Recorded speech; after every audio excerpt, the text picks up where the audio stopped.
O programa a seguir pode conter descrições de extrema violência e não é recomendado para pessoas sensíveis.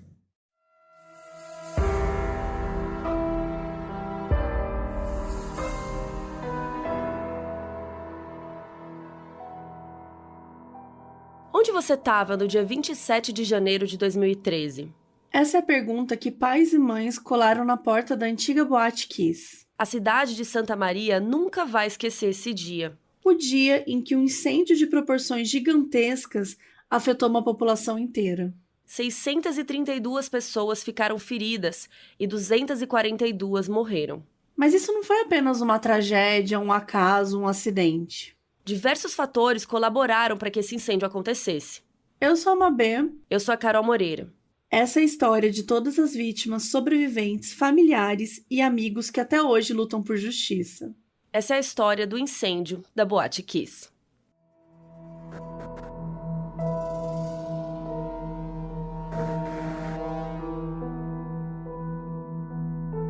Para escrever esse episódio, usamos como referência o livro da Daniela Arbex, Todo Dia, a Mesma Noite, a história não contada da Boate Kiss. E vamos conversar com a autora do livro no próximo episódio, que sai semana que vem.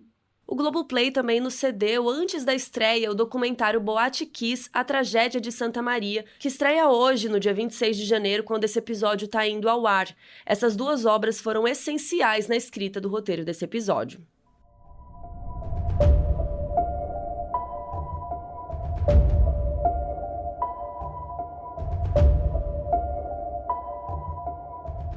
Santa Maria é uma cidade que fica bem no centro do Rio Grande do Sul.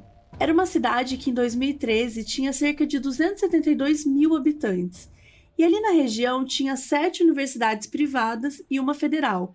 E nessa federal tinham cursos super disputados no Brasil inteiro. E vocês sabem, né, gente? Cidade universitária, cheia de barzinho, de balada. E a Boate Kiss era uma das mais famosas da cidade naquele ano. Ela ficava na Rua dos Andradas, no número 1925, bem no centro da cidade. E o negócio começava a bombar mais depois da meia-noite. Lá sempre tocavam DJs e as bandas se apresentavam no palco. E a balada sempre estava bem cheia, cerca de 1.000, 1.500 pessoas por noite. A maioria um público mais jovem, universitário, entre 18 e 25 anos, por aí. O dia 26 de janeiro de 2013 era mais um sábado à noite em Santa Maria. Os jovens estavam decidindo se iam ficar em casa, ir para algum show, para alguma balada, talvez um barzinho. O que fazer naquela noite? Na Boate Kiss, aquele dia, tinha festa aglomerados do pessoal da Universidade Federal de Santa Maria, UFSM, de agronomia, veterinária, tecnologia de alimentos, de agronegócio e pedagogia. O ingresso custava R$15 por pessoa e o pessoal juntava esse dinheiro para depois fazer a formatura. As atrações da noite eram 3 DJs, a banda Gurizada Fandangueira e ainda a banda Pimenta e seus comparsas. O Mike dos Santos era estudante de desenho industrial da UFSM e ele não estava com vontade de ir na Kiss naquele dia, mas era aniversário de uma amiga dele, a Andriele da Silva, que estava fazendo 22 anos. E ele não poderia faltar. E ainda, porque como ele era convidado do aniversariante, ele não tinha que pagar a entrada, então era melhor ainda. Então ele foi com mais 2 amigos. Naquela noite, tinha 19 pessoas comemorando os seus aniversários na Boate Kiss. E a Andriele, que era uma delas, era super fã da banda Pimenta e seus comparsas, que ia se apresentar pela primeira vez ali na Kiss. O Gabriel Barros tinha conhecido uma moça do curso de zootecnia, que chamou ele para a festa e ele resolveu ir. A Kellen Ferreira não ia para lá, só que quando foi umas 9 horas da noite, ela resolveu ir. A Jéssica Rosado tinha decidido um pouco mais cedo, no finzinho da tarde. E lá foram eles e mais umas 1.000 pessoas para a Boate Kiss. A balada estava super lotada, a ponto de não dar para andar direito ali dentro. A boate tinha várias áreas e se você era novo ali, você podia até ficar meio perdido para pegar seu drink. A gente vai deixar fotos e um vídeo de uma reconstrução 3D da Boate Kiss como ela era, né? Lá no nosso site, modusoperandipodcast.com, essa descrição que a gente vai dar a seguir de como era a boate e tal, é muito importante para vocês tentarem entender como era a movimentação ali dentro. Então, quem quiser ir acompanhando pelo nosso site, entra lá no modusoperandipodcast.com. Cada episódio tem uma página, né? E cada página a gente deixa vários links, várias fotos, várias coisas para vocês irem acompanhando. Então tá, entrando ali pela porta principal, tinha um hall com grades de segurança para organizar as filas. E aí cada um fazia o seu cadastro ali no guichê e pegava uma comanda. Para quem nunca foi em bar que tem comanda, funciona assim. A comanda é um cartão magnético que você vai pondo as coisas que você vai pedir naquela conta, né? Naquela comanda. E aí, na hora de sair, você paga a comanda, que é a soma de tudo que você consumiu, né? Tipo um cartão mesmo. E a saída da boate era uma porta pequena, que passava, assim, uma pessoa por vez. E aí você entrava num corredor que tinha o caixa, daí passava, tinha um degrau, aí tinha outra porta, aí tinha umas grades, e aí sim, a porta final de saída. Então, a Boate Kiss tinha uma porta de entrada que tinha uns 2 metros de largura, que depois que você passava por ela, ainda tinha grades, que deixava essa parte menor ainda, e a saída da boate, que era um corredorzinho, assim, quase um labirinto. Passando pelo hall, tinha uma área central, tipo um corredor, que pela esquerda tinha algumas mesinhas, aquelas mais altas, assim, com banquinho, para encostar as bebidas, enfim, normal de balada. No fundo tinha um painel de LED verde com umas gotas pingando, uma coisa assim meio estilosa. Na esquerda desse corredor do meio tinha uma área comprida também, que no fundo ficava o palco, onde as bandas se apresentavam. Ali era a pista de dança oficial. E ali no cantinho do lado direito do palco tinha uns banheiros. Por ali tinha um bar e no fundão uma área VIP, que ficava num degrau mais alto. Aliás, pela boate, assim, tinham vários lugares que tinham degraus. E era ali na área VIP que ficava o equipamento de som dos DJs. À direita tinha um bar e mais profundo, ao lado oposto do palco, tinha uma área que eles chamavam de pub. Tudo isso com área para ficar em pé e no pub também tinha onde sentar e tinha um palco menor também. Ali perto da entrada à direita tinham mais banheiros e tinha chapelaria. A noite estava correndo bem, passou da meia-noite, virou dia 27, tudo tranquilo. A banda Pimenta e seus comparsas se apresentou. Eles até tocaram uma música que a Andriele amava, a pedido de uma das suas amigas, que mandou um bilhete para o cantor. Acabou o show deles e a balada tava tão cheia que eles nem conseguiram tirar os equipamentos dali. Não dava para eles passarem com os instrumentos, as coisas todas no meio da multidão. Então, os 4 componentes da banda resolveram ficar no camarim, que ficava num piso superior da área VIP, até o show seguinte terminar. A banda de forró universitário, o Gurizada Fandangueira, chegou, tocou uma música, até que eles foram fazer algo que eles costumavam fazer em suas apresentações, inclusive ali na Kiss, porque eles tocavam ali direto. Às 3h17 da madrugada, o vocalista de 32 anos, Marcelo de Jesus dos Santos, acendeu um fogo de artifício, um especificamente que chamava Chuva de Prata, que era para causar ali no show, né, fazer um efeito, e esse artefato gerou fagulhas. Só que ele tinha por volta de 1,80 m, 1,90 m de altura, e o palco e o teto eram meio apertadinhos, assim. Então, acima deles, no teto, tinha uma espuma acústica. Então, era como se ele quase encostasse no teto ali com a mão esticada para cima. Só que beleza, eles soltaram os fogos, o Marcelo continua a tocar, toda a banda continua a tocar, até que o Márcio, que é irmão do Marcelo e percussionista da banda, sabe Deus por que ele olhou para cima e ele viu fogo no teto. Essas fagulhas do artefato pegaram na espuma, que era altamente inflamável, e começou a pegar fogo, que a princípio era um fogo pequeno e azul. O assistente produtor da banda, Luciano Augusto Bonilha Leão, de 35 anos, estava ali do lado, até porque foi ele que colocou a luva no Marcelo para soltar o fogo de artifício. O Luciano pegou uma água que estava ali perto e jogou no fogo, que se espalhou. Aliás, é importante falar que tem alguns tipos de chama que não pode jogar água. Por isso que existem vários tipos de extintores de incêndio, cada um por um tipo de chama, causado por um tipo de coisa diferente. Então, por exemplo, o fogo causado por madeira não é o mesmo extintor que você vai usar quando o fogo é causado por algo elétrico, por exemplo. E aí o Marcelo começou a gritar, fogo, fogo, e deram um extintor na mão dele. Ele tentou apertar e não saiu nada. Um segurança subiu no palco. O Marcelo tentou de novo e nada. O segurança tentou apertar também e percebeu que não tinha nada dentro do extintor. Mais tarde, um outro segurança da boate iria contar que um funcionário da Kiss tinha usado o extintor 2 dias antes para fazer uma graça no aniversário de uma colega.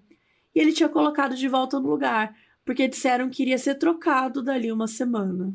Enfim, o extintor não tinha nada e foi aí que o Marcelo começou a gritar para as pessoas saírem, que tinha fogo. Mas ele não avisou no microfone, porque, de acordo com ele, o sistema ali de som já não estava ligado. De acordo com ele, o pessoal da equipe desligou assim que viu o primeiro fogo, com medo de ser algum curto-circuito.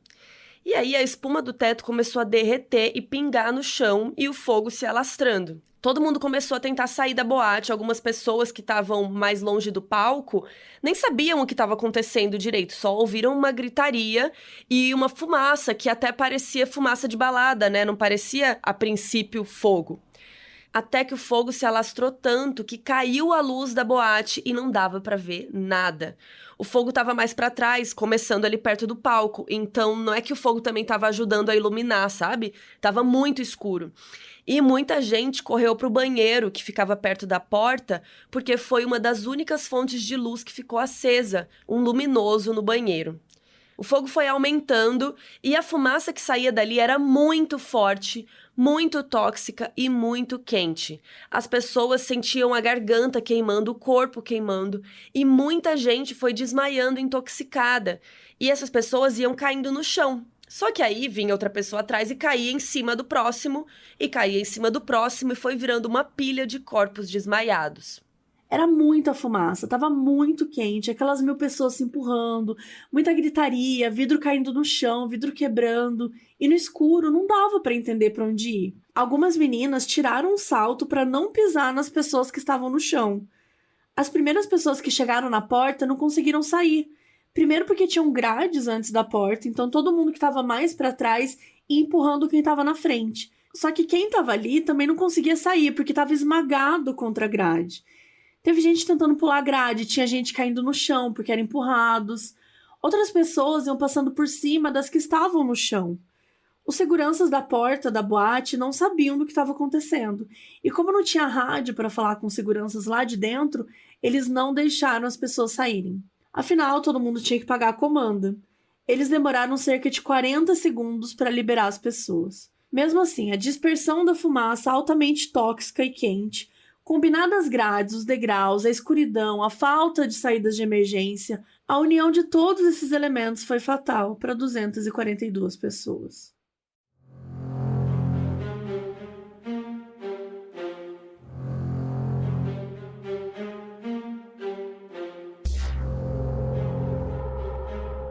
Naquela época, o Serviço de Atendimento Móvel de Urgência, o SAMU, contava com 48 pessoas na equipe. Só que, claro, que não eram todas que estavam de plantão naquela noite. O Dr. Carlos Fernando Dornelles, de 34 anos, era médico do SAMU e nesse dia estava cobrindo férias de um outro médico. E todos que trabalhavam ali estavam achando até estranho, porque estava tudo muito calmo naquela semana, não tinha nada acontecendo. Na semana inteira não tinha sido necessário fazer nenhum atendimento pela USA 24, a Unidade de Suporte Avançada. Um técnico de enfermagem chamado Felipe Fontoura chegou a comentar que ia acontecer alguma coisa em breve, porque estava tudo muito estranho, muito parado. O Dr. Dornelles foi embora às 7 da manhã do dia 26, ainda no sábado, e passou o plantão dele para o Dr. Pedro Copete Dalmaso. O Dr. Pedro comentou a mesma coisa. Nossa, não teve nada, né? Que estranho. O Dornelles saiu para jantar com a esposa e um outro casal naquela noite, e na hora de ir embora eles até deram umas voltas de carro pela cidade, pelo centro, passaram na frente da Boate Kiss, umas 11 e pouco da noite, que ainda estava vazia naquele horário. E o Dornelles voltou para casa, deitou e dormiu com a esposa, sem saber que a sua vida ia mudar para sempre em algumas horas. Quando deu 3h20 da madrugada, já do domingo, dia 27, o sargento Robson Viegas Miller, de 44 anos, recebeu uma informação de um princípio de incêndio na Kiss. Ele era comandante de socorro do quartel do Corpo de Bombeiros de Santa Maria. O Miller pensou que devia ter acontecido algo pequeno, né? Porque o que tem para queimar numa boate? Cadeira, mesa, talvez fosse algo elétrico, um reator. Só que, de repente, as 5 linhas telefônicas do quartel estavam tocando sem parar. Até que então tocou o alarme no alojamento deles. Então todo o time se organizou e saiu em 2 veículos, um caminhão de combate e um carro de resgate. E eles chegaram em 3 minutos na boate. E de longe o Miller já viu a cor da fumaça que estava saindo, que era muito escura, estava muito preta. Ele soube que era algo muito grave, porque o lugar devia estar com alto grau de toxicidade. E ele já imaginou que infelizmente teriam muitos mortos lá dentro. Quando ele chegou mais perto, tinha umas 300 pessoas ali fora da boate. Tinha tanta gente que ele meio que aliviou. Ele pensou, a maioria das pessoas já tinha saído. Só que não era isso que tinha acontecido. O moço gritou pra ele, tem gente, apontando pra dentro da boate. O Miller perguntou quantas pessoas ele achava que ainda estava lá. E o moço respondeu que o dobro de pessoas que estavam lá fora. Ele olhou ao redor sem acreditar direito, porque essa boate não era tão grande assim. Como assim isso estava acontecendo? Como assim o dobro de gente? Só tinha o Miller e mais 7 profissionais dos bombeiros ali, dos quais 2 deles também eram os motoristas das viaturas. Além deles, tinha mais 6 bombeiros que ainda eram alunos, que, claro, já estavam treinados, mas ainda estavam começando. Enquanto eles colocavam o equipamento todo, o Miller correu na viatura e pediu reforço de todas as ambulâncias da cidade, inclusive dos serviços particulares, tudo. Também pediu que avisassem a base aérea de Santa Maria. Eles tinham levado somente 8 ampolas de oxigênio para o resgate. Essas ampolas eram para os próprios bombeiros usarem para entrar em ambientes intoxicados, e fazer os resgates. E cada ampola significava 10 minutos para um salvamento em condições como aquela. Infelizmente, eles não tinham noção da gravidade do caso, e ainda que tivessem, eles também não tinham tanto equipamento assim e nem equipe suficiente. O Miller sabia que tinha mais 8 ampolas no quartel, mas não tinha como ele perder um homem por 20 minutos para ir buscá-las. Esse tempo seria letal para muitas vítimas. Então, 15 minutos depois que o incêndio tinha começado, eles iniciaram o resgate, e a fumaça era tanta e tão densa que não dava para eles verem nada. Às 3h30, o Dr. Pedro ligou para o Dornelles desesperado. Ele perguntou se ele tinha ido viajar para a casa dos pais dele, preocupado que ele não tivesse mais em Santa Maria. O Dornelles falou que ele estava sim, que ele não tinha ido viajar. E daí o Pedro pediu para ele ir correndo para Kiss, que tinha acontecido uma tragédia. E ele ficava falando, fogo, fogo, cara, tá cheio de gente. O Dornelles saiu correndo para se arrumar, pegar equipamento de salvamento, tudo mais. Enquanto isso, a sua esposa ligou para o motorista de táxi que eles costumavam pegar, e o cara foi buscá-lo.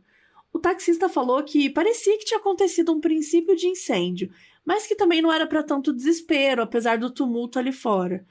Mesmo assim, o Dornelles pediu para ele ir rápido, porque ele achava que era algo muito sério. Já na esquina da rua, não dava nem para o táxi entrar, porque tinha muita gente. Então o doutor desceu correndo o resto da rua. Chegando na porta, estava lotado de pessoas ali na frente, muita gente chorando, gritando, algumas machucadas, mas em melhor estado, enquanto outras várias vítimas estavam deitadas no chão, com algumas pessoas fazendo massagem cardíaca. O Dornelles nem soube o que fazer, por onde começar.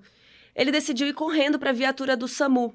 As portas estavam abertas e o Dr. Pedro estava ali prestes a entubar um menino que iria sofrer uma parada cardíaca. O Dornelles deu a assistência e logo em seguida várias pessoas foram entrando na ambulância e colocando outras vítimas em estado grave ali dentro.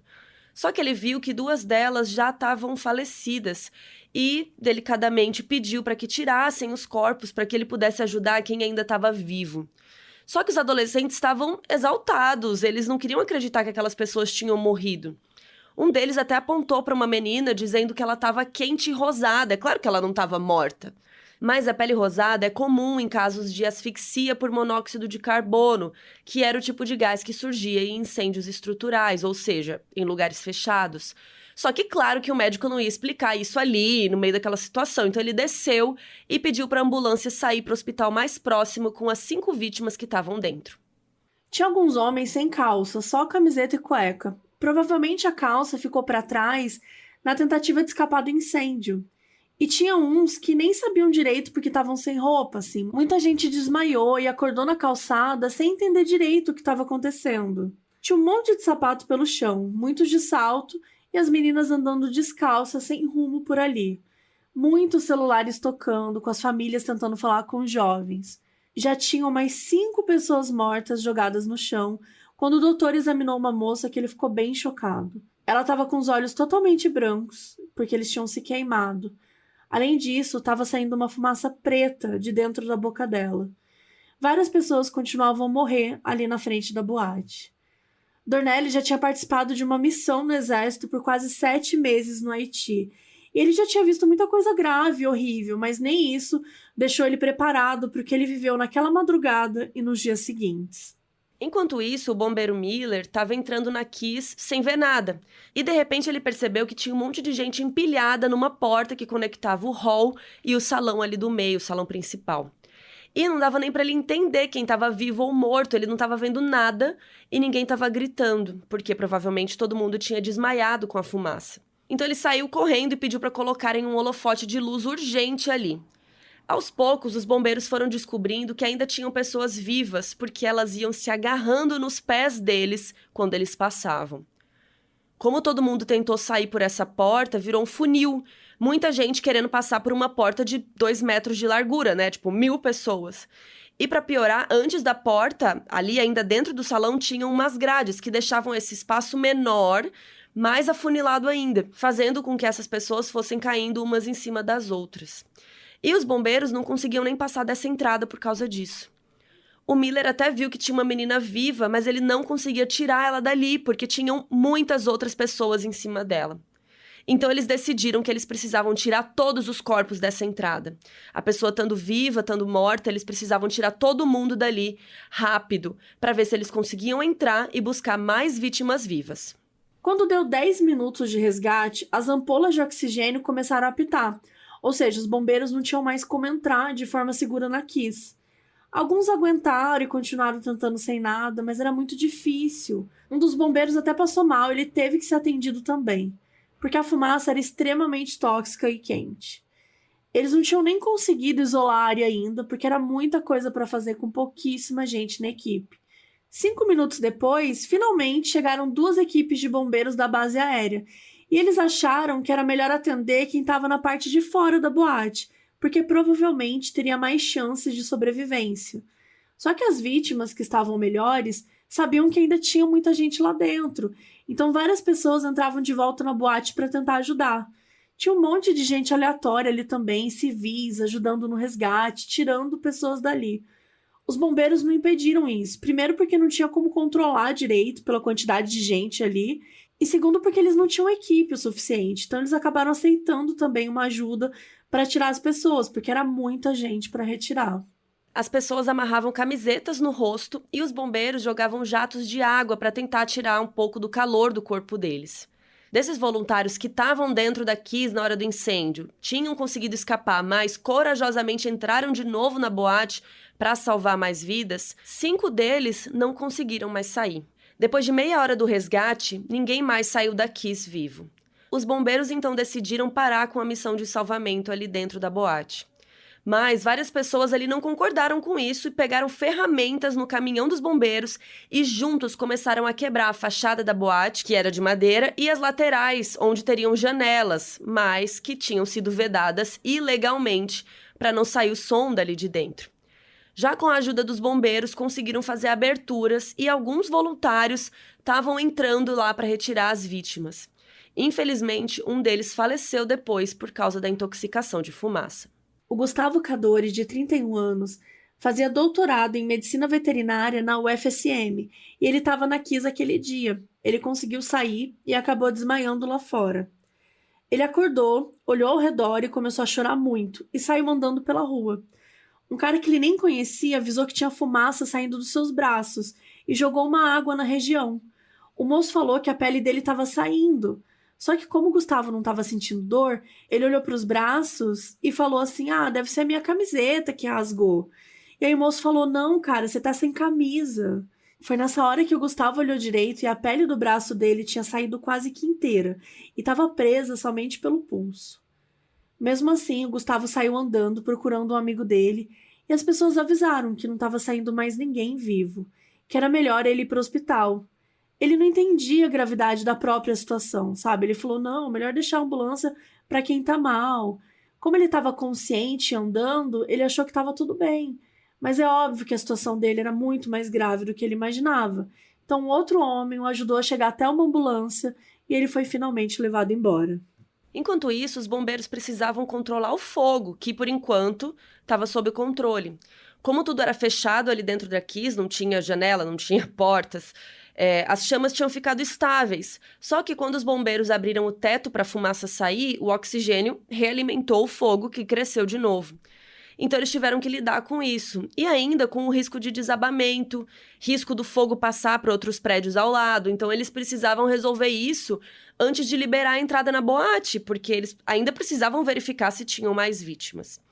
Somente depois das 4h30 da manhã, cerca de 1 hora depois do início do incêndio, que o sargento Miller conseguiu ver a boate como um todo e contou uns 18 corpos ali dentro. Ele até ficou aliviado, porque, apesar de tudo ter sido muito intenso, naquela noite tinha mais de 1.000 pessoas na boate, sendo que a capacidade máxima era de 769. Até que um colega o chamou para ir ver os banheiros, e lá estava lotado de gente falecida. Todos asfixiados. Como a gente disse, a boate inteira tinha ficado escura, e o único lugar que tinha uma luz de emergência acesa era ali nos banheiros. Então muita gente deve ter corrido para lá, achando que era saída, ou até para se proteger da fumaça, e depois não conseguia mais sair, porque tinha mais gente entrando, impedindo a saída dessas pessoas. E como a gente já disse também, a fumaça era extremamente tóxica. Então, infelizmente, essas pessoas não sobreviveram.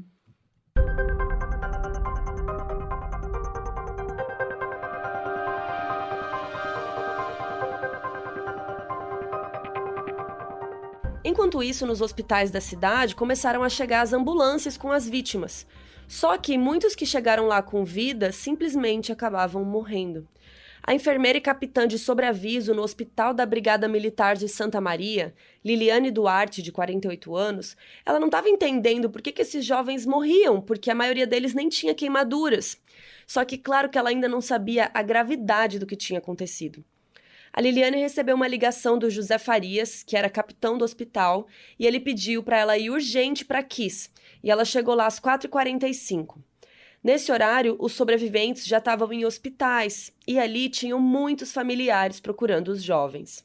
Ela foi para a porta da boate ajudar a contar as vítimas falecidas. Ela ficou chocada com a cena daqueles corpos empilhados.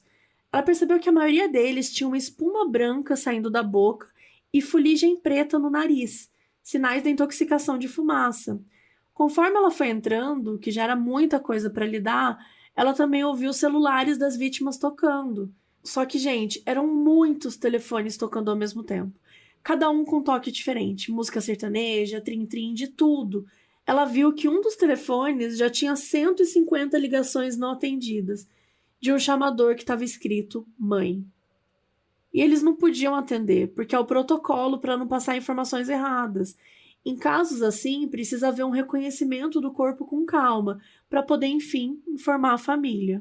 A essa altura, vários amigos, irmãos, colegas foram avisando os familiares dos amigos para que eles pudessem procurar por eles. E já tinham ali vários pais assustados procurando pelos seus filhos na porta. A Liliane também estava sofrendo com a fumaça, os olhos ardiam, ela tinha falta de ar, tinha a garganta queimando. Então eles precisavam tirar os corpos dali muito rápido. Alguns policiais que estavam entrando começaram a chorar. E a Liliane tirou forças, não se sabe de onde, mas ela disse a eles para não chorarem naquele momento. Eles precisavam ser firmes porque eles precisavam entregar aquelas crianças de volta aos seus pais. Foi assim que ela falou. Ela mesma tinha 2 filhos e ela sabia que é muito ruim não saber o que está acontecendo com seus filhos. Então ela queria que eles pudessem resolver logo para dar as notícias o mais rápido possível para as famílias. Depois de um certo horário, o Dr. Dornelles percebeu que ali na Kiss, infelizmente, só tinham vítimas mortas. Então ele decidiu se encaminhar para qualquer hospital como voluntário, porque ele sabia que ali na boate ele não podia fazer mais nada. Então ele foi para o Hospital da Caridade, que já estava cercado de PMs. Tinham vários pais procurando os filhos, querendo invadir o hospital. Naquela avenida tinha mais ou menos 5.000 pessoas desesperadas. A maioria dos jovens tinha insuficiência respiratória e soltavam na boca uma secreção preta. Eles precisavam ser entubados, só que os hospitais não tinham equipamento suficiente para deixar todo mundo na ventilação mecânica. Por exemplo, no hospital universitário tinha 291 leitos e todos eles já estavam ocupados. A equipe médica foi dando um jeito de deixar as pessoas no corredor mesmo, onde dava. E ainda essas vítimas precisavam realizar outros procedimentos, como, por exemplo, o exame de vias aéreas, tirar a fuligem dos pulmões, tirar secreções, tinha gente com queimadura, com borracha colada na pele, tinha muitas coisas a serem feitas para que os quadros não piorassem. E a situação era um pouco estranha para os médicos, porque era como se algo tóxico ainda tivesse no corpo das vítimas, porque muitas delas entravam em colapso depois. Conforme as horas foram passando, as notícias começaram a correr, inclusive já nos meios de comunicação. Uma hora falavam que eram 20 mortos, depois 60, e esse número ia aumentando. Essa estimativa do número de vítimas fatais ia causando mais aflição nos familiares que não encontravam os seus filhos e parentes nos hospitais. Quem chegava na boate era direcionado para os hospitais, mas não tinha como saber se seu filho tinha sido levado ou não, e se tinha, para qual hospital. Os familiares sofreram muito nessa madrugada e nessa manhã, sem saber nem onde procurar. Quando chegavam nos hospitais e eram autorizados a entrar, ainda tinham que ficar subindo, descendo, procurando, entrando em quartos, porque muitas vítimas chegaram até andando e falando, mas depois desmaiavam, então a maioria delas estava desacordada. E os médicos não tinham identificado todo mundo ainda. Algumas pessoas que tinham conseguido se identificar quando chegaram foram para a lista de sobreviventes. Então, uma família ia lá, né, e falavam, meu filho é tal. E aí a pessoa falava, então seu filho sobreviveu, ele tá na lista aqui de sobreviventes. Só que, como a gente falou, muita gente chegou lá relativamente bem no hospital, mas depois da intubação acabou falecendo. Então, no meio desse caos todo, o nome dessas pessoas ainda constava como sobreviventes. E os familiares ficaram correndo para cima e para baixo nos hospitais, procurando seus filhos desesperados. Então, como se não bastasse, algumas pessoas ainda passaram por esse desespero a mais, com a esperança de que os filhos estivessem vivos, e fazendo essa busca doida aí. O enfermeiro mandava para um lado, o médico mandava para outro lugar, era um caos. Só que esses filhos já estavam em outro lugar, né? Como o número de falecidos era muito grande, o ML também não tinha como suportar todos os corpos. E para não deixar as famílias ainda mais nessa busca desenfreada, sem saber para onde ir, foi decidido então que todos os corpos seriam enviados para o Centro Desportivo Municipal Miguel Sevi Viero, o ginásio de esportes popularmente conhecido por Farrezão. Então, a partir das 7 da manhã do dia 27, no domingo, começaram a transportar as vítimas fatais para lá. E, de novo, como tinha tantos corpos, eles tiveram que usar caminhões da Brigada Militar. Então, quando os pais descobriam que os seus filhos não estavam nos hospitais, eles eram encaminhados para o ginásio. Mas eles não queriam acreditar que os seus filhos estariam ali.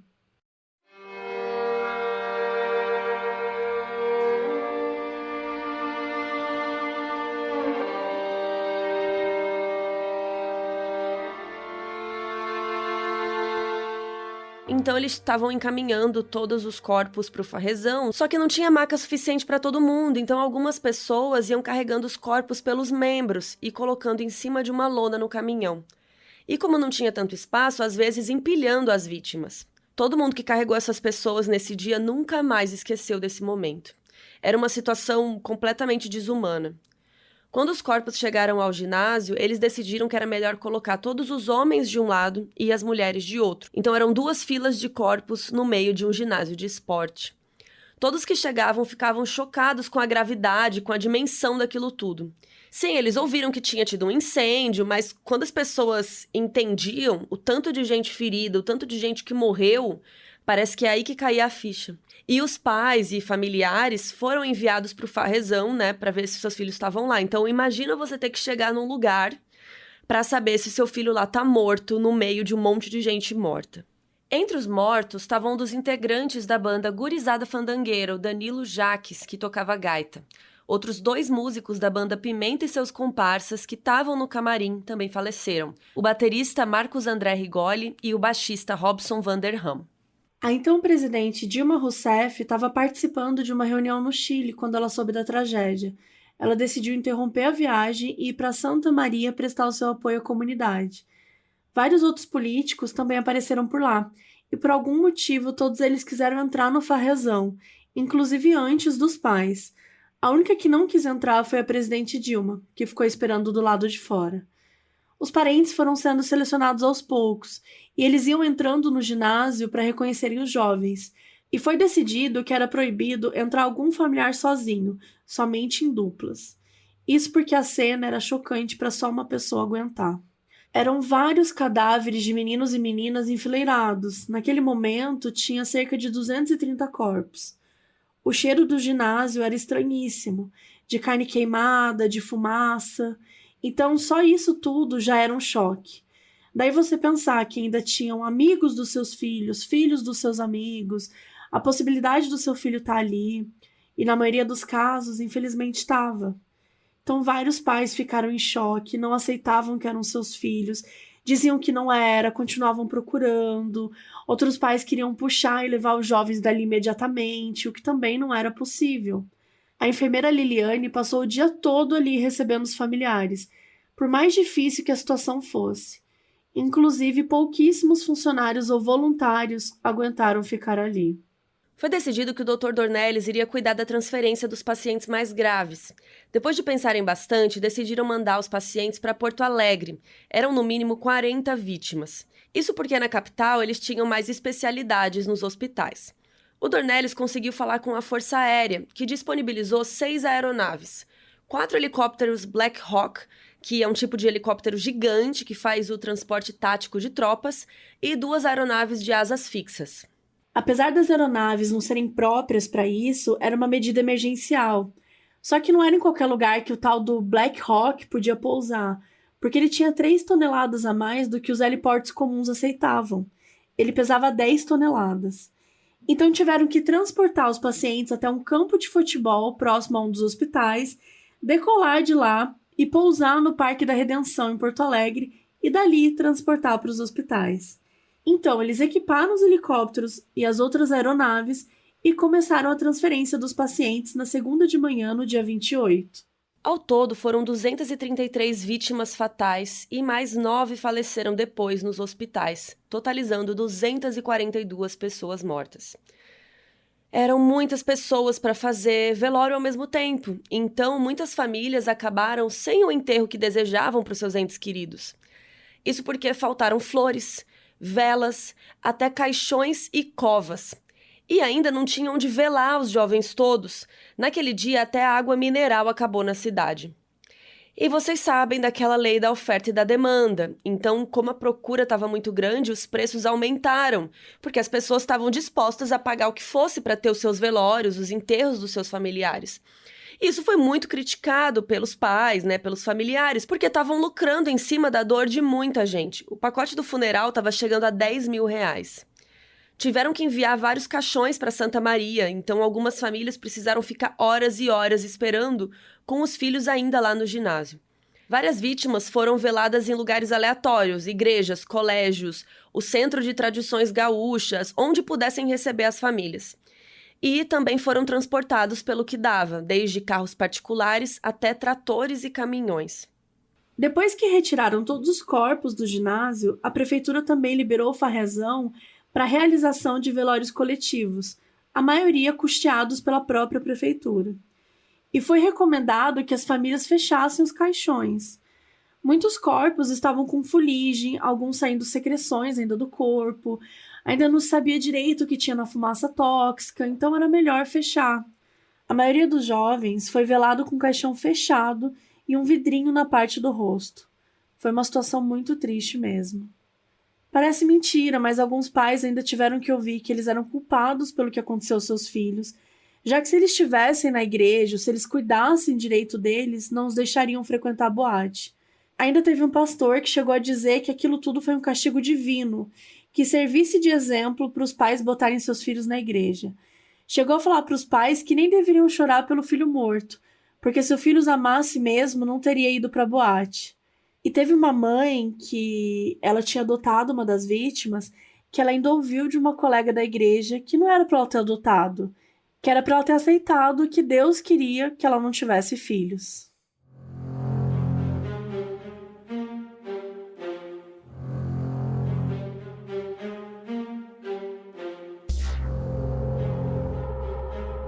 Algumas vítimas que tiveram alta no domingo de manhã voltaram piores no domingo à noite.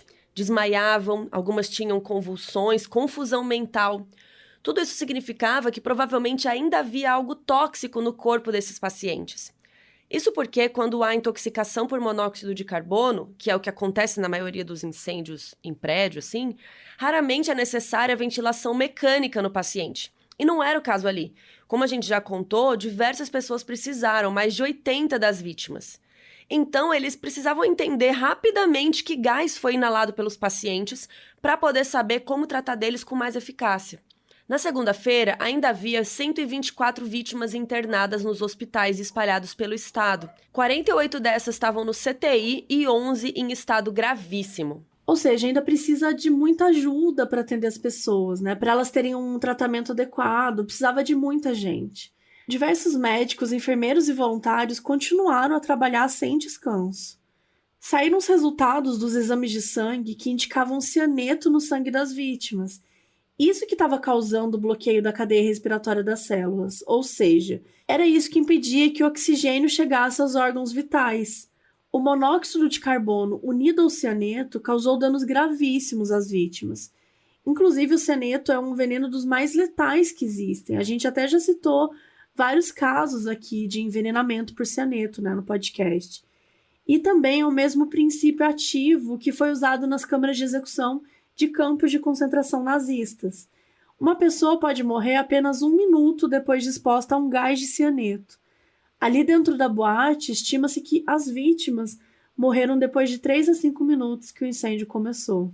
O incêndio tinha iniciado lá na espuma acústica, uma espuma usada em vários tipos de ambientes para tirar eco, para isolar o som. Só que essa espuma era feita de poliuretano, e quando esse material entra em combustão, ele gera cianeto. Existem espumas acústicas feitas de outros materiais, inclusive aqui em casa tem espuma acústica aqui de onde eu tô gravando, no meu escritório, e ela é feita de um material específico que não propaga chamas, inclusive indiquei pra Mabê também, e a gente colocou espuma na casa dela também, e não pega fogo esse tipo de chama. E, gente, em 2013 já existiam essas outras opções de espuma, inclusive essa espuma de poliuretano já não era indicada para o uso dessa forma, inclusive nos Estados Unidos já era proibido. Mas enfim, já a gente vai falar mais da espuma. Com essa descoberta, a equipe médica precisava de hidroxocobalamina, que é usada para combater intoxicações causadas por cianeto. É uma derivada da vitamina B12. E não tinha isso no Brasil, eles tiveram que mandar trazer dos Estados Unidos. Outros exames e análises foram sendo realizados, inclusive nas vítimas falecidas, para comprovar que era cianeto mesmo. Uma das amostras tinha mais cianeto do que o dobro que um corpo poderia aguentar. Além disso, as células acabam morrendo, então mesmo quem tinha sobrevivido ainda estava em risco e poderia ter sequelas graves. Então os médicos e enfermeiros também tiveram que descobrir como é que ia ser esse tratamento a longo prazo. Por isso até a equipe de saúde foi instruída a usar máscaras e luvas o tempo todo no tratamento dos feridos. E também aquela indicação de manter os caixões fechados, né? Até então, isso tudo estava sendo tratado com sigilo.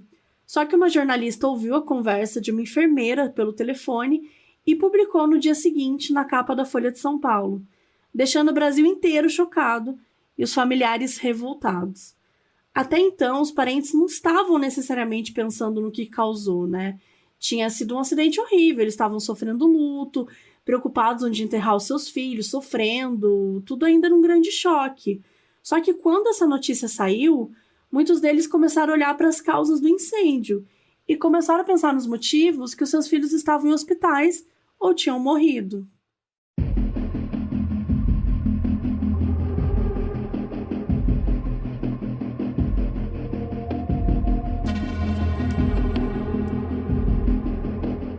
O Brasil inteiro sofreu com esse caso, era algo muito grandioso, uma tragédia sem tamanho. Na revista Veja, do dia 7 de fevereiro, uns 10 dias depois, saiu uma matéria sobre Santa Maria, e era a capa daquela edição especial. Na capa tinha a Yasmin Miller, uma sobrevivente da Kiss, usando o chapéu preto de cowboy do seu namorado, Lucas Dias, que estava morto dentro do caixão em que ela se apoiava. Só que como ela estava com as unhas vermelhas feitas, bem bonitas, teve muita gente que criticou a revista Veja por ter usado uma modelo nas fotos. Só que era a Yasmin tinha feito as unhas antes de sair pra boate, porque ela iria comemorar o seu aniversário naquela noite. O caso da Boate Kiss saiu no New York Times e em diversos jornais ao redor do mundo. E o que aconteceu em Santa Maria reverberou com outros casos que já tinham acontecido. Em 2003, a boate The Station queimou em Rhode Island, nos Estados Unidos. 100 pessoas morreram porque os músicos da banda Great White soltaram fogos no palco. Mais 230 pessoas ficaram feridas. Assim como na Kiss, tinha espuma de poliuretano e a casa estava acima da lotação e fora dos padrões de segurança. Tinham 4 saídas de emergência trancadas para que as pessoas não saíssem sem pagar. 3 pessoas foram condenadas, 2 donos da boate e o gerente da banda. Outros acordos financeiros foram feitos também. Depois do caso, diversas normas mudaram ou foram criadas para melhorar a segurança em estabelecimentos. Em 2004, em Buenos Aires, também morreram 194 pessoas por causa de um rojão na boate República Cromagnon. Outras 1.492 pessoas ficaram feridas. A boate tinha cerca de 4.000 pessoas naquela noite, sendo que a lotação máxima era de 1.500. Estava rolando um show de rock da banda Callejeros.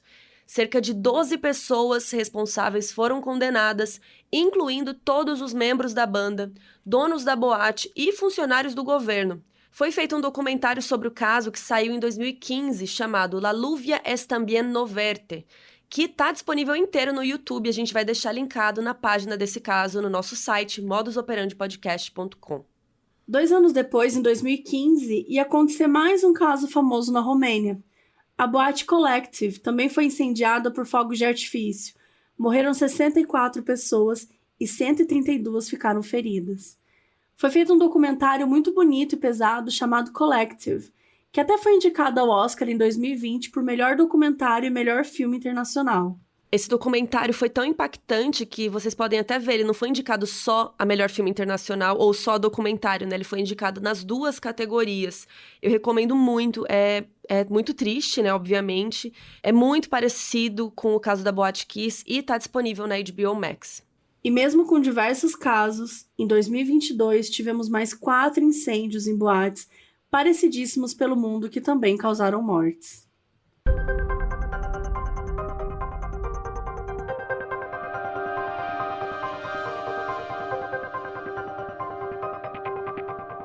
Agora a gente vai entrar numa parte mais burocrática e vai mostrar para vocês o quanto a boate estava irregular. A empresa Econ Empreendimentos de Turismo e Hotelaria Limitada era proprietária do imóvel que foi alugado para uma empresa de boates, chamada Santo Entretenimento Limitada. Antes ali tinha um cursinho pré-vestibular. Em junho de 2009, a Econ tinha pedido autorização para a prefeitura para realizar as obras ali no imóvel. Só que as obras já estavam acontecendo quando isso foi pedido. E eles foram denunciados porque não tinham licença, mas, mesmo sem análise da prefeitura, a Boate Kiss foi inaugurada em julho de 2009. Nessa época eram 3 sócios, mas depois de um ano sobraria só o Elisandro Calegaro Spor, que o apelido era Kiko, de 26 anos na época. Depois que a boate já estava em funcionamento, aconteceu a visita da prefeitura, que pediu que diversas adequações fossem feitas ali, de acordo com as normas existentes, por exemplo, colocar 2 saídas de emergência. Ao todo, eram 29 mudanças que precisavam acontecer na boate. Os vizinhos do imóvel mandaram uma reclamação para a prefeitura sobre o barulho e no dia 1º de agosto, fiscais da Secretaria de Controle e Mobilidade Urbana visitaram a Kiss. Eles determinaram que as atividades fossem encerradas, já que eles não tinham as licenças exigidas e deram prazo de 5 dias para a boate apresentar o alvará de localização, ou seja, uma autorização para que pudessem exercer sua atividade naquele local. Além disso, foi aberto um inquérito civil sobre poluição sonora. No ano de 2009, a boate recebeu não uma, mas 5 multas sobre infrações e continuou funcionando normalmente. E eles conseguiram tirar o alvará de prevenção e proteção contra incêndio, mesmo estando irregulares. Em março de 2010, a empresa Santo Entretenimento finalmente fez o protocolo da ficha de inscrição declarada, que precisava ser feita para conseguir o alvará de localização. No dia 25 de março, 2 dias depois, uma fiscal foi à boate fazer a vistoria e deixou várias partes em branco, porque não estavam de acordo. Somente 7 meses depois que o tal alvará saiu, e ele foi renovado em 2011, mesmo que o alvará de prevenção e proteção contra incêndio não estivesse válido. Ou seja, eles não tinham proteção contra incêndio, o que é necessário não só para ter, mas para manter o alvará de localização. E só lembrando, gente, todo esse tempo aqui que a gente está narrando, a boate funcionando normalmente, tá?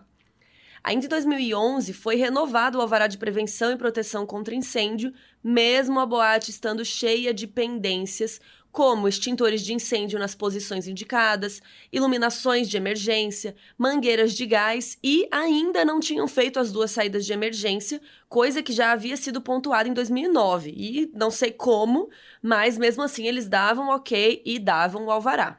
Em 2012, entrou um sócio junto com o Kiko, o Mauro Londeiro Hoffman, de 46 anos. E ele manjava mais porque ele tinha outras boates em Santa Maria. Em abril de 2012, foi feita mais uma vistoria na boate para renovar esse alvará de localização. Naquele momento, a licença de operação ambiental estava vencida e eles não tinham registro de anotação de responsabilidade técnica, e tudo isso era exigido para a renovação do alvará. A licença ambiental ela foi validada em 27 de abril e nunca mais foi renovada.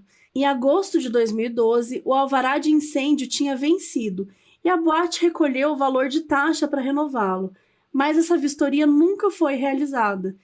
Então, em janeiro de 2013, o alvará de prevenção e proteção contra incêndio da Boate Kiss estava vencido e ainda estava em condições inadequadas, como a gente já pontuou. E aquele inquérito de poluição sonora ainda estava em aberto em 2013. Alguns funcionários resolveram instalar aquelas espumas acústicas que eles compraram em uma loja de colchões de Santa Maria. Isso porque o som ali vazava muito, os vizinhos já tinham aberto essa reclamação, fazia anos, continuavam renovando as reclamações. E os representantes da boate até já tinham assinado um termo de ajustamento de conduta no Ministério Público para resolver essa questão. Então, desde 2011 até julho de 2012, eles foram comprando essas espumas e instalando aleatoriamente no local, com cola de sapateiro, sem nenhuma supervisão da prefeitura. Aquele material em específico que eles usaram é proibido por lei e eles colocaram nas paredes e no teto de várias regiões da boate. Foram 3 funcionários que realizaram essa instalação, sendo que 2 deles faleceram no incêndio. O sobrevivente deles, um barman, contou para a polícia que eles fizeram esse serviço a pedido do Kiko, que era o sócio principal da casa. Já o Kiko informou que foi ideia de um engenheiro que coordenou a reforma da casa, chamado Miguel Pedroso, que ele tinha oferecido 2 opções, ou gesso ou espuma. E que, a princípio, o Kiko tinha escolhido o gesso, porque ele achou a espuma feia. Só que o barulho continuou para os vizinhos. Então, eles fizeram um esquema que tinha espuma, e aí madeira, e aí concreto, e aí espuma de novo. E outra coisa que prejudicou as pessoas no dia do incêndio eram as grades que ficavam no hall de entrada. Essas grades eram para guiar as filas. Sabe quando você tá, sei lá, no aeroporto e aí tem aquelas gradezinhas para te guiar na hora de virar a fila, enfim, deixar mais organizado? Era meio que isso. Então ali no hall tinha umas grades para isso, só que depois da porta ainda tinham grades e em vários outros locais da boate. Na investigação policial descobriram que isso já tinha sido implementado em 2011, mas os bombeiros que fizeram a vistoria falaram que aquilo não estava no dia que eles foram lá analisar. No livro da Daniela Arbex, ela resume bem a situação. A boate funcionou sem o alvará sanitário durante 31 meses dos quase 42 que esteve funcionando. Desses, 20 meses sem licença de operação ambiental, 17 meses sem o alvará de prevenção e proteção contra incêndio, 7 meses sem o alvará de localização. Gente, não teve um mês que a casa funcionou com todos os alvarás e as licenças, bonitinho, tal, nenhum mês. Alguns dias depois da tragédia, todo mundo começou a ficar sabendo que a boate não era regularizada e a mídia caiu em cima também. Afinal, como que uma boate totalmente desregulamentada estava funcionando, estava cheia de gente? Aquilo era culpa de quem?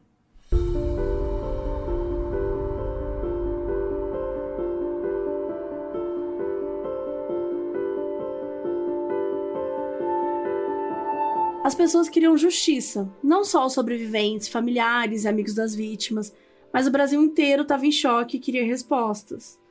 Aconteceu a prisão temporária de 4 pessoas, dos sócios da Boate Kiss e de 2 integrantes da banda Gurizada Fandangueira. Era para ser de apenas 5 dias, mas foi prorrogado depois. Eles puderam responder em liberdade a partir de maio. Kiko, o sócio principal, estava na cidade de Cruz Alta, que fica a 130 quilômetros de Santa Maria. De acordo com seu advogado, ele ficou com medo de ficar na cidade. E daí ele foi para o hospital de Cruz Alta se tratar, porque ele também estava com intoxicação. Por isso ele ficou algemado à maca. Foi inclusive assim que ele cedeu uma entrevista para o Fantástico.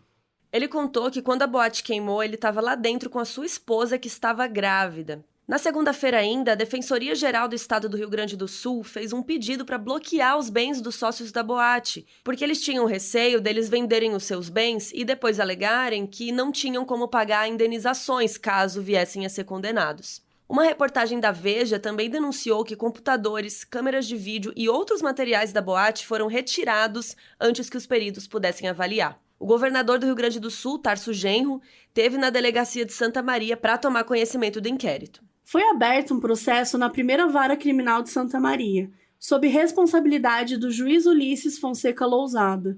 No fim das contas, o processo acabou com 20 mil páginas. Em março de 2013, saiu o relatório final, e 28 pessoas foram responsabilizadas ao todo, sendo que 16 foram indiciados, e 6 deles foram indiciados por homicídio com dolo eventual, ou seja, quando a pessoa assume o risco de matar. Nessa lista tinha familiares do Kiko, que eram empregados da boate, eles foram acusados porque eles trabalharam nas obras da boate. 3 bombeiros que faziam a fiscalização da boate foram nomeados para futura investigação de pelo menos 5 homicídios culposos, esses sem intenção de matar. 7 bombeiros que estavam ali no resgate foram indiciados por homicídio doloso por omissão, porque eles deixaram 5 pessoas entrar de novo na boate para tentar resgatar as pessoas. 5 servidores municipais, o prefeito e 3 bombeiros tiveram os nomes encaminhados para o Ministério Público para apuração de improbidade administrativa, ou seja, que houve omissão, negligência deles em seus trabalhos, porque eles tinham um papel de suspender atividades que ameaçassem a segurança pública. O prefeito da cidade, que estava começando seu segundo mandato, César Augusto Schirmer, também foi responsabilizado por falta de comunicação entre as secretarias e entre estas e a prefeitura. E com a situação política brasileira aí dos últimos anos, acho que vocês já devem saber a essa altura o que é foro privilegiado, mas bem rapidamente, pessoas que têm cargos políticos, elas têm que ser julgadas por tribunais específicos. Então, os delegados mandaram o caso do prefeito para a 4ª Câmara Criminal do Tribunal de Justiça do Rio Grande do Sul. Depois do incêndio, 2 bombeiros militares incluíram no plano de proteção e combate de incêndio o cálculo da capacidade populacional da casa, coisa que antes não estava no documento. O comandante dos bombeiros foi indiciado por prevaricação, ou seja, de não cumprir o seu papel, porque não puniu um subordinado que era gerente de uma das obras da boate. E lembra daquele alvará que foi concedido mesmo sem a boate atender todos os requisitos? Por causa disso, ele também foi indiciado por falsidade ideológica. Um tenente-coronel que assinou esse mesmo alvará, que estava errado, também foi indiciado. E os casos mais graves? Kiko e Mauro Hoffman, os sócios da boate. Kiko era o que cuidava do dia a dia e o Mauro, que era sócio investidor. O produtor de palco da banda Gurizada Fandangueira, Luciano Augusto Bonilha Leão, de 35 anos, que foi quem comprou o artefato que gerou o incêndio. E o músico da banda que soltou o fogo de artifício, o Marcelo de Jesus dos Santos. Quando os promotores responsáveis analisaram o documento, o Joel Oliveira Dutra e Maurício Trevisan, eles resolveram denunciar 8 das pessoas citadas. Essa decisão foi anunciada no dia 2 de abril de 2013. E o relatório deles explicava por que não consideraram as outras pessoas. Por exemplo, de acordo com eles, não tinha como provar que alguns familiares participaram ativamente na estrutura da boate, ou que algumas coisas estavam no dia que os fiscais foram, então não teria tido negligência, ou que as coisas erradas da boate foram determinantes na causa das mortes. Claro que os familiares ficaram indignados, principalmente com relação aos servidores municipais, que sairiam ilesos. Só que aconteceram muitas reviravoltas nesse processo, recursos, questionamentos, esse julgamento foi ficando cada vez mais distante no tempo. Um mês depois do fatídico dia, foi criado o CIAVA, Centro Integrado de Atendimento às Vítimas de Acidentes, ali do Hospital Universitário de Santa Maria. Isso era preciso porque os sobreviventes e os familiares das vítimas recebessem assistência médica específica e também psicológica. E não só eles, como também todos os envolvidos, como policiais, bombeiros, voluntários, médicos, enfermeiros, quem precisasse. Todas essas pessoas ficaram traumatizadas pelo resto de suas vidas. Eles limparam corpos, carregaram corpos, trataram de pessoas que faleceram. Era muita gente morta, muita gente mal, muito familiar chorando, sofrendo, foi tudo muito pesado. Muitos dos pais que tiveram que reconhecer o corpo dos filhos no farrezão, ou seja, além de reconhecer o seu filho morto, ver os amigos deles mortos, enfileirados ali no chão, ver aquela dor de outros pais. Foi tudo extremamente doloroso, não só no dia, né, mas continuou sendo doloroso para sempre. Alguns pais acabaram se voltando a remédios, álcool, muitos tiveram dificuldades para voltar a trabalhar, ou até tiveram que parar de trabalhar, casais que não conseguiram permanecer juntos, algumas mães até tiraram a própria vida. Vários sobreviventes ficaram em coma por semanas, e quando eles acordaram, eles estavam presos, porque eles não conseguiam ainda se mexer, né, ou falar, então eles ficavam ali no hospital, sabendo que seus amigos tinham morrido, e não dava para fazer nada, eles estavam presos ali, era uma situação desesperadora, foi tudo muito custoso. Então é importante que haja esse tratamento psicológico e psiquiátrico também, além, né, claro, do acompanhamento médico da parte física, porque vários sobreviventes permaneceram com problemas respiratórios, tomando remédios, sem contar as pessoas que foram queimadas, como foi o caso da Kellen Giovanna Leite Ferreira. Ela tinha 20 anos de idade. Uma das suas sandálias tinha ficado presa no seu tornozelo no meio da confusão, e ela acabou tendo o pé amputado. Então ela também precisava de um acompanhamento específico. Foi um trauma generalizado, físico e psicológico. Também foi criada ainda em fevereiro a Associação dos Familiares de Vítimas e Sobreviventes da Tragédia de Santa Maria, com o objetivo de reunir essas pessoas e lutar por justiça, além de várias outras coisas. Enquanto o caso não era julgado, aconteceu o que ficou conhecido como a segunda tragédia Kiss. 2 anos depois que a boate queimou, 3 representantes do Ministério Público processaram 4 pais de vítimas por calúnia e difamação. Porque como as famílias não estavam confiando no Ministério Público, eles foram para a mídia criticar. De acordo com Joel, um dos promotores que processou as famílias, para ele as críticas passaram do ponto e viraram crime no momento em que começaram a acusá-lo publicamente de prevaricação. Ou seja, que ele não cumpriu o seu papel, né? Eles estavam acusando ele de um crime, né? Então ele disse que ele e os outros promotores tentaram entender ao máximo a dor, né, entender o lado das famílias, mas que a dor deles não justificava acusá-los daquela forma. Só que, né, obviamente, o próprio MP, o Ministério Público, processar os pais de vítimas foi horrível, a mídia caiu em cima, as pessoas ficaram chocadas, teve até uma campanha em 2017 que falava "Somos todos pais Kiss". Tudo isso repercutiu muito. O MP até tentou negociar e falou que se os pais fossem a público se retratar, eles tirariam o processo. Só que os 4 pais se negaram. Daí o Ministério Público tentou um pedido de absolvição dos pais, meio que tipo um perdão. Só que os próprios pais falaram, perdoado o quê? A gente não fez nada de errado. Ou seja, eles queriam que fosse decidido que eles tinham o direito de falar o que pensavam naquele momento. No fim das contas, 2 dos pais foram absolvidos e 2 tiveram as denúncias rejeitadas. Em 2017, foi apresentada uma petição internacional para a OEA, especificamente para a Comissão Interamericana de Direitos Humanos. Eles queriam que o Brasil assumisse a responsabilidade pela tragédia.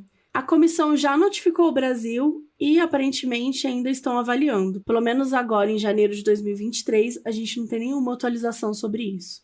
Também foi sancionada a Lei 13.425, conhecida como Lei Kiss, que define normas mais rígidas de prevenção e combate a incêndio em estabelecimentos. Ela foi aprovada pelo então presidente Michel Temer com 12 vetos, ou seja, 12 itens que estavam na lei não foram aprovados. Por exemplo, a lei impediria o uso de comando em estabelecimento, porque os seguranças não deixaram as pessoas saírem porque precisavam pagar. Isso não foi acatado. Diversos bombeiros foram indiciados e julgados pela Justiça Militar. Em 2015, 6 réus foram absolvidos e 2 condenados. Nesses trâmites já aconteceram diversos recursos, multas e algumas penas bem brandas. Pelo crime de inserção de declaração falsa por causa da assinatura do segundo alvará Kiss, foram condenados o capitão Alex da Rocha Camilo e Moisés Fux, tenente-coronel da reserva e ex-comandante do 4º Comando Regional dos Bombeiros. Fux também foi condenado por prevaricação. Uma advogada mandou uma petição para a Organização dos Estados Americanos, porque eles dois foram julgados no tribunal militar, sendo que a conduta deles colaborou na morte de civis, o que ela considera equivocado.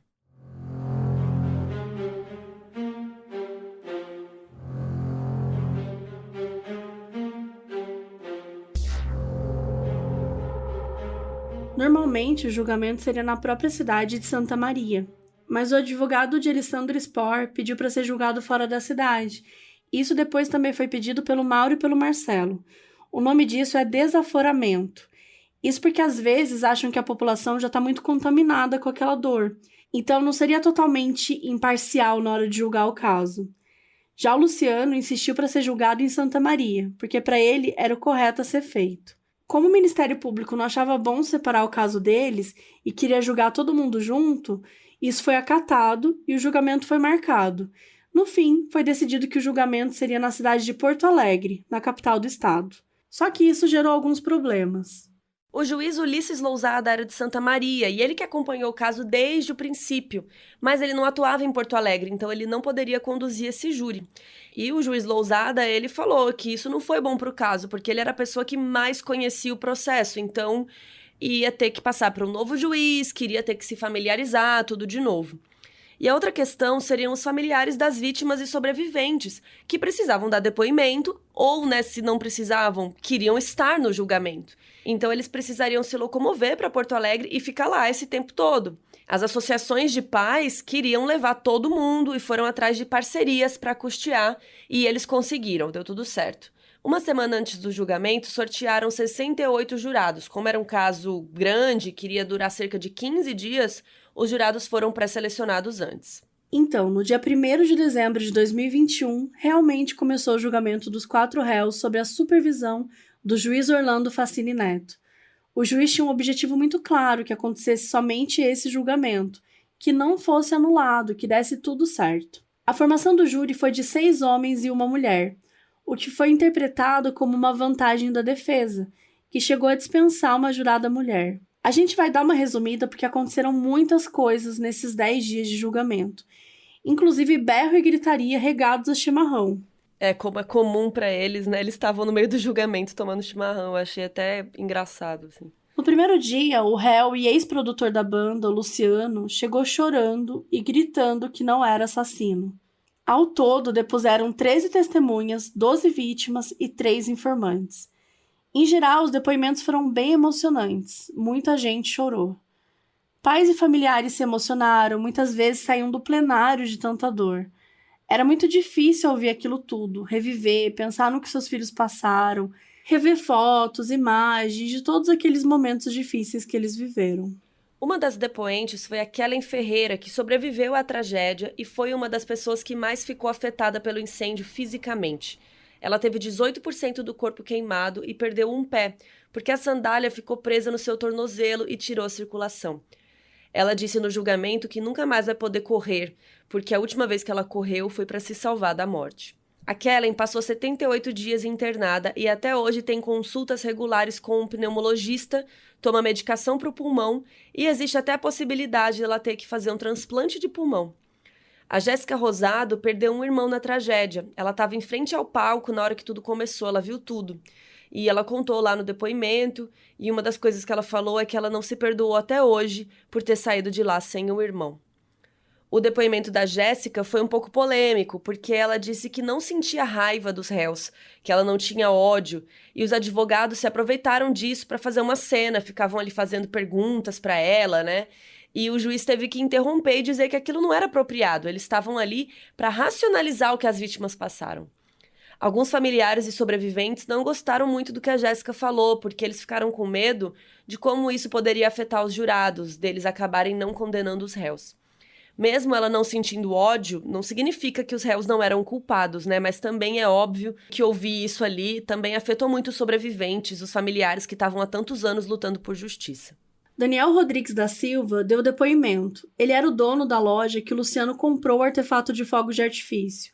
Ele vendeu sem a caixa, que tinha as instruções, e se recusou a responder uma pergunta do advogado do Luciano se a loja dele já tinha sido investigada pela Polícia Civil.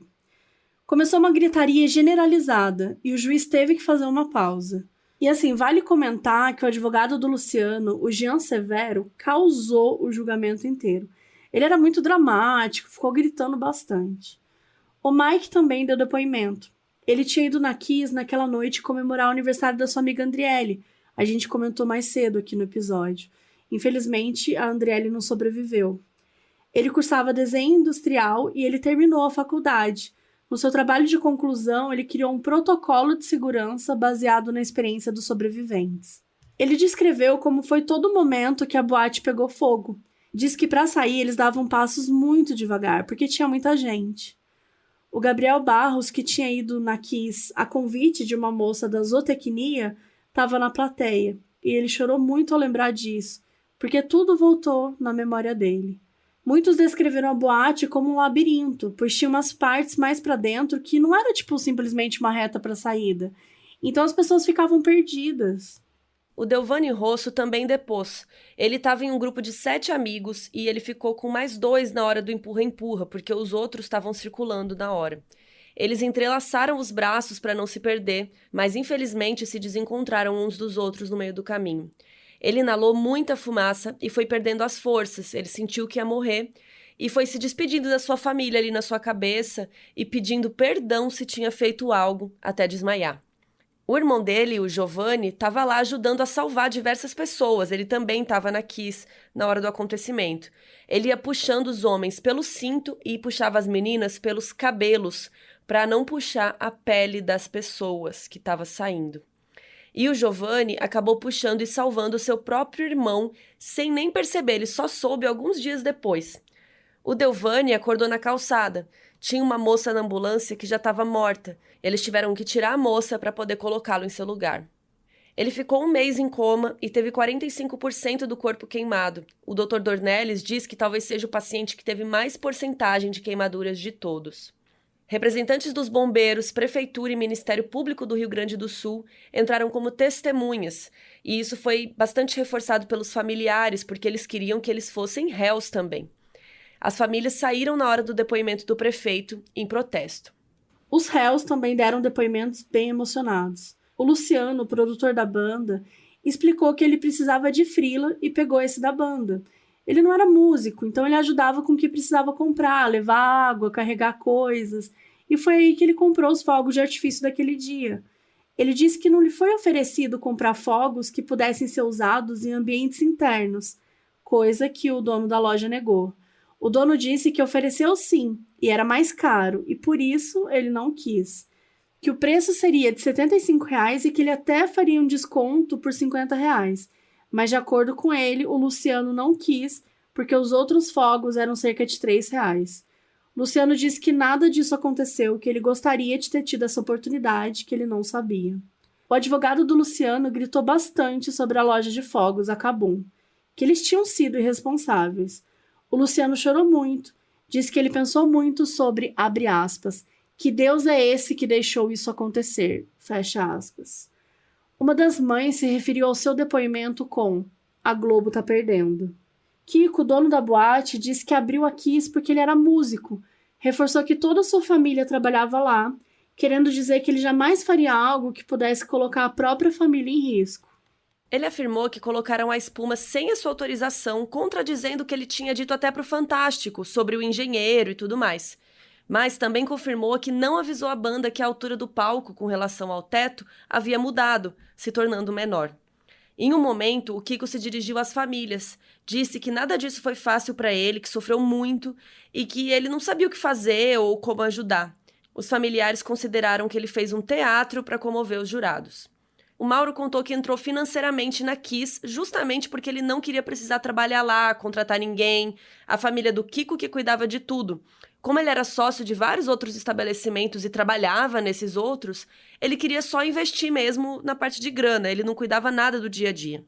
Ele disse ainda que quis ajudar financeiramente as vítimas e as famílias, mas que não o fez porque seus bens foram bloqueados. Contou que sofreu ameaças de morte e que teve que se mudar com a sua família. Ele disse, só temos perdedor aqui, ninguém ganhou nada com isso, só perdeu. Marcelo, vocalista da banda, deixou bem claro que teve uma chance de apagar o fogo, mas por culpa do extintor que não conseguiu. Contou chorando que a sua filha de 6 anos um momento lhe perguntou se ele tinha matado o tio do coleguinha dela. E ele disse que não conseguiu responder, ele não falou nada, só abraçou e deu um beijo nela. E ele disse ainda, se eu fiz algo de errado, peço perdão. No 9º e 10º dia aconteceram os debates entre a defesa e a acusação, tudo muito acalorado e dramático. O promotor ressaltou que o julgamento ali não era sobre os réus terem saído de casa querendo matar um monte de gente, mas que eles precisavam pontuar que incendiar uma boate lotada era um crime doloso. Era sobre isso. Os advogados se uniram para tentar jogar a culpa para a prefeitura, bombeiro, toda a parte governamental e de fiscalização que falhou e que inclusive não estava junto com os réus ali naquele dia. O advogado do Luciano rasgou um livro e jogou no chão.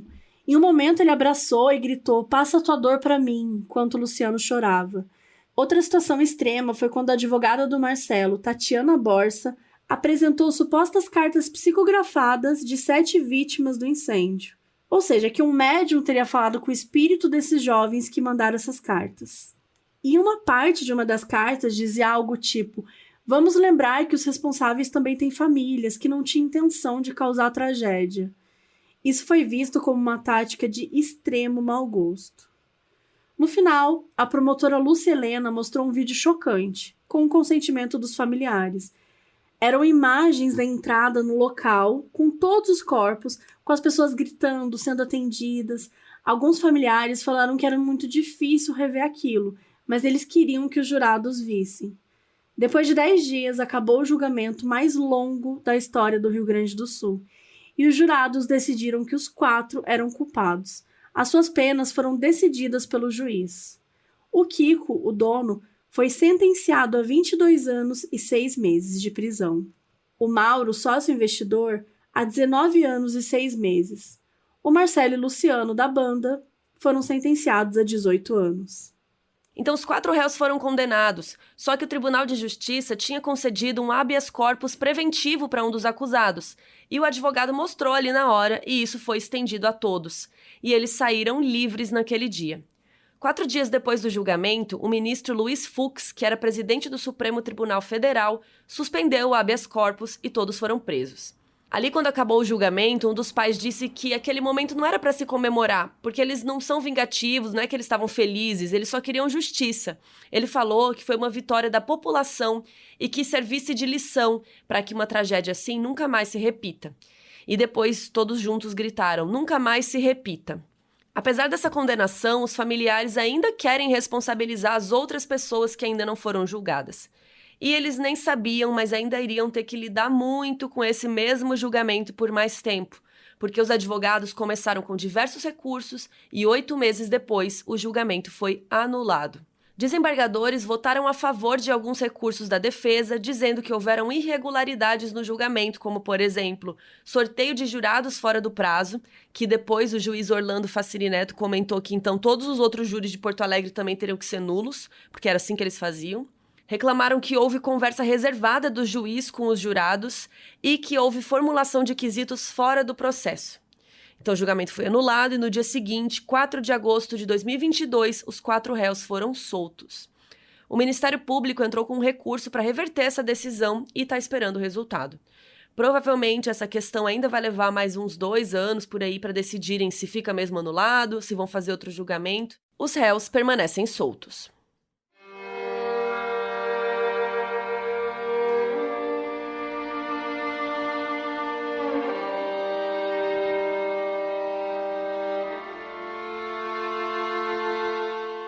Agora, em janeiro de 2023, faz 10 anos que essa tragédia aconteceu. Provavelmente por isso também foi o mês e ano escolhido para a série saírem. O livro da Daniela Arbex, Todo Dia Mesma Noite, de 2018, foi adaptado para uma minissérie de ficção na Netflix, de mesmo nome com 5 episódios. A gente recomenda muito o livro dela, é muito sensível, ela conseguiu conversar com muitos familiares, com médicos, com enfermeiros, com vários sobreviventes. A gente vai conversar com ela sobre o caso no próximo episódio aqui do Modus Operandi, então assim, não percam. E no Globoplay saiu um documentário de 5 episódios sobre o caso chamado Boate Kiss, a tragédia de Santa Maria, que foi dirigido e apresentado pelo jornalista bem conhecido da Rede Globo, o Marcelo Canelas. Isso porque ele é de Santa Maria, ele estudou numa universidade lá, e quando aconteceu essa tragédia ele foi chamado para cobrir o caso para o Fantástico, porque ele era de lá. E é interessante porque ele não quis ir a princípio, porque ele conhecia várias das famílias e ele também estava muito mal com tudo aquilo, mas ele decidiu que ele precisava fazer isso. Então, ao longo dos anos, ele ficou voltando lá, ficou cobrindo o caso. E o documentário é muito interessante, gente, é muito bonito, muito sensível. Dá para entender bem como era a cidade, a boate, o funcionamento, dá para entender como foi o incêndio. A gente vê também a dor dessas famílias, a sua busca por justiça, toda a parte do julgamento em detalhes, assim, é um documentário excepcional, recomendo muito. Ainda em 2017, aconteceu a desapropriação do edifício onde funcionava a Boate Kiss pela prefeitura, no valor de R$ 1.350.000. O imóvel foi entregue para a Associação de Pais. Em 2018, foi realizado um concurso público para a criação de um projeto de um memorial para as vítimas. O arquiteto Felipe Zeni ganhou. A ideia é que no centro tem um jardim e a estrutura ao redor vai ser composta por salas e um anfiteatro e vai ser suportada por 242 pilares, cada um com o nome de uma vítima. O projeto está pronto e a associação aguarda o resultado da justiça para dar andamento ao memorial. Nessa semana que está saindo esse episódio, a Associação dos Familiares de Vítimas e Sobreviventes da Tragédia de Santa Maria está realizando diversas atividades durante a semana em memória das vítimas. 90% delas tinham entre 18 e 30 anos. Que o dia 27 de janeiro de 2013 nunca seja esquecido. Esse episódio é dedicado a todas as vítimas, sobreviventes, familiares e amigos que sofreram com a tragédia da Boate Kiss.